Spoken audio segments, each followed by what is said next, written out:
Movie के starting एक केला नाम की लड़की से होता है जो अपने दो बेटी और एक बेटे बिली को संभालती है। आगे जब हम केला फ्रेश हो रही थी तभी एक एंटिटी उसे एक मुक्का मारती है, जिसके बाद वो उसे बेड पर लिटाकर उसके साथ इंटीमेट होती है।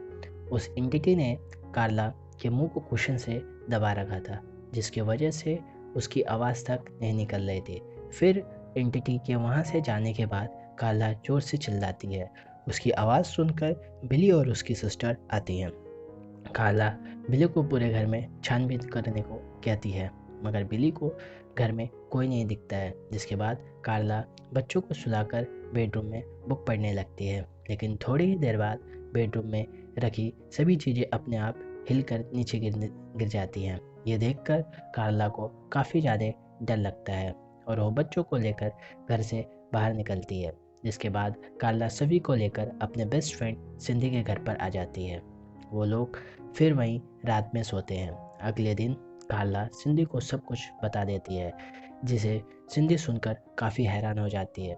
लेकिन असल में उसे लगता है कि मेंटली डिस्टर्ब हो गई है केला, इसलिए वो उसे डॉक्टर को दिखाने को कहती है। इसके थोड़ी ही देर बाद पता चलता है कि सिंधी के हस्बैंड को उनका यहाँ पर रहना पसंद नहीं है, इसलिए कार्ला सिंधी को बिना बताए बच्चों को लेकर वहाँ से निकल जाती है। पूरा दिन बीच पर बिताती है। रात होने पर वो अपने घर पर जाती है। तब क्या देखती है कि उसके बेडरूम का सारा सामान इधर उधर बिखरा पड़ा है और उसे अजीब अजीब आवाज़ें सुनाई देती है। तब बिली चेक करने के लिए घर के अंदर जाता है, लेकिन इस बार भी उसे कुछ नहीं मिलता है। जिसके बाद वो लोग घर में सोने की तैयारी करते हैं और कुछ देर बाद सिंधी भी वहाँ आ जाती है कार्ला के साथ सोने के लिए। फिर सिंधी और कार्ला उसके बेडरूम में सो जाते हैं। वो दोनों वहीं उन दोनों के सो जाने के बाद हम देखते हैं कि रूम में रखा एक लैंप अचानक से चालू होता है, फिर बंद हो जाता है, जिससे हम ऑडियंस को पता चलता है कि वो एंटिटी अभी भी उनके घर में मौजूद है। अगले दिन कार्ला कार लेकर अपने काम के लिए निकलती है। तभी वो एंटिटी कार का कंट्रोल लेकर चलाती है, लेकिन थोड़ी ही देर बाद कार रुक जाती है और कार्ला सही सलामत रहती है। इसके बाद हम कार्ला को एक डॉक्टर के साथ क्या क्या हुआ सब कुछ बताते हुए देखते हैं, बट वो डॉक्टर उस पर विश्वास तो करता है, लेकिन अपने हिसाब से मेडिसिन लिखकर उसे दे देता है। फिर वो अपने घर वापस आ जाती है और थोड़ी ही देर बाद नहाने के लिए बाथरूम में जाती है। तभी बाथरूम का दरवाज़ा अपने आप लॉक हो जाता है। इसके बाद वह एंटिटी उसके साथ फिर इंटीमेट होती है। उसको इस बार काफ़ी ज़्यादा चोट भी पहुंचाती है। फिर कार्ला ये सारी बातें डॉक्टर को बताती है।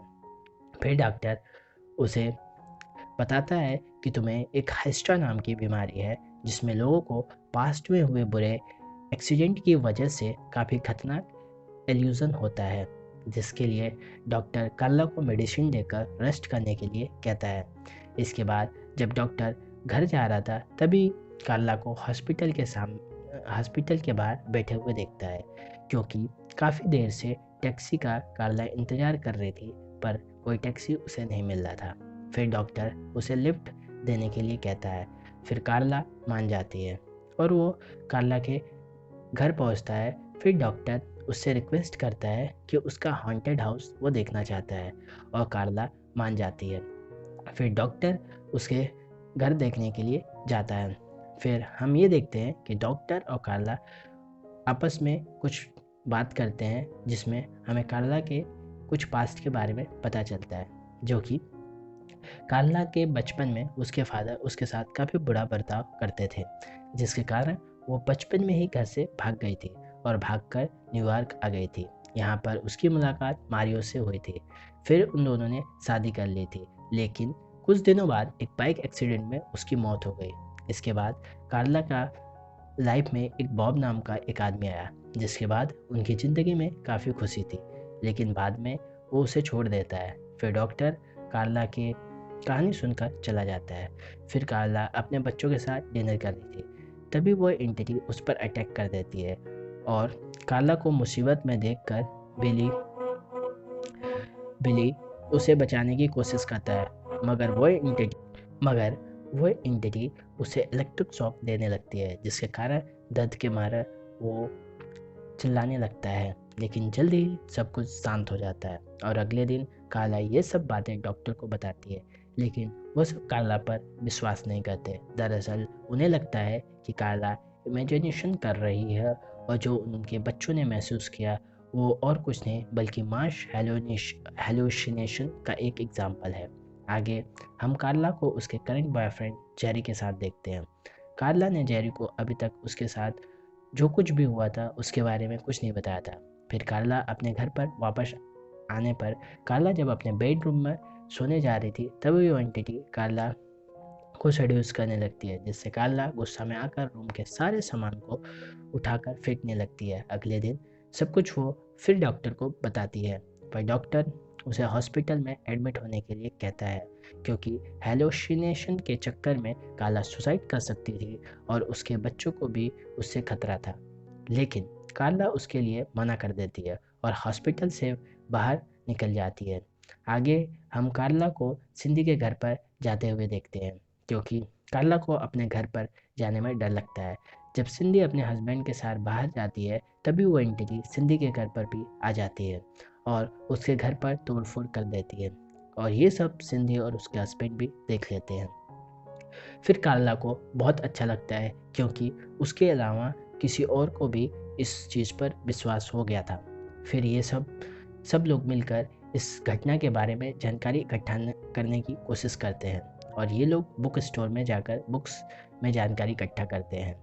यहाँ पर कार्ला को दो स्टूडेंट मिलते हैं, जेनी एंड जॉय, जो कि कॉलेज के स्टूडेंट हैं, और वो लोग ऐसी ही घटनाओं पर रिसर्च करते हैं। जिसके बाद उन दोनों को कार्ला अपने घर लाती है और वो सब कुछ बताती है जो अभी तक उसके साथ हुआ था। बट वो दोनों उसे मजाक समझते हैं और हंसने लगते हैं और घर से बाहर जाने लगते हैं। तभी घर की सारी चीज़ें हिलने लगती है और वहाँ ठंडी हवा चलने लगती है। फिर ये लोग अपना इक्विपमेंट लेकर कार्ला के बेडरूम में जाते हैं और उसे लगा देते हैं, और फिर वो एंटिटी दोबारा आती है, बट इस बार वो कार्ला को कुछ नहीं कर पाती। ये देखकर कार्ला काफ़ी खुश हो जाती है और ये दोनों अपने सीनियर एलिजाबेथ को ये सब दिखाते हैं और इस केस के बारे में बताते हैं। अगले सीन में हम ये देखते हैं कि डॉक्टर फिल कार्ला के घर आते हैं और वो जॉय और जेरी दोनों स्टूडेंट से बातचीत करते हैं और उसके इक्विपमेंट के बारे में पूछते हैं। तो वो लोग बताते हैं कि वो लोग हार्ड डाटा में इस ब्लू रेज को कैप्चर करने की कोशिश कर रहे हैं और उसको अपने सीनियर डॉक्टर को दिखाना चाहते हैं। तो डॉक्टर कार्ला उनसे कहता है कि कार्ला उनकी पेशेंट है और ये सब वो करने नहीं देगा। लेकिन कार्ला उनकी एक नहीं सुनती और क्योंकि डॉक्टर ने उसकी कुछ खास मदद नहीं की होती है। इसके बाद डॉक्टर वहाँ से चला जाता है और वहीं रात में एलिजाबेथ जॉय और अपने दूसरे स्टूडेंट के साथ एंटिटी के बारे में रिसर्च करने के लिए आती है।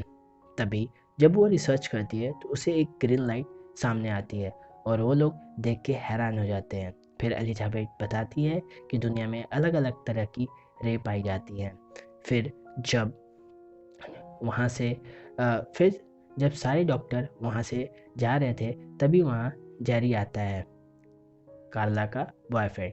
फिर वो पूछताछ करता है कि ये सब क्या चल रहा है, और थोड़ी देर बाद जब वो बताने जाती है तो एंटिटी वहाँ पर आ जाती है और कार्ला को सेड्यूस करने लगती है, और ये देखकर उसको बचाने के लिए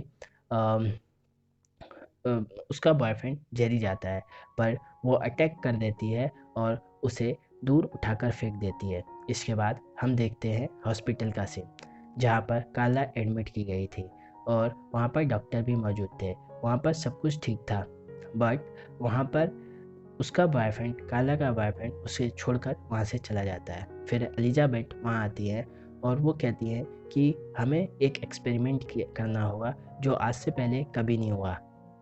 तब कार्ला रेडी हो जाती है, क्योंकि वो किसी भी तरह से बस उस एंटिटी से छुटकारा पाना चाहती थी।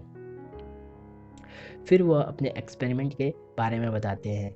वो लोग कहते हैं कि हम एंटिटी के ऊपर नाइट्रोजन लिक्विड डालेंगे, जिसके कारण वो एंटिटी फ्रीज हो जाएगा। फिर एलिजाबेथ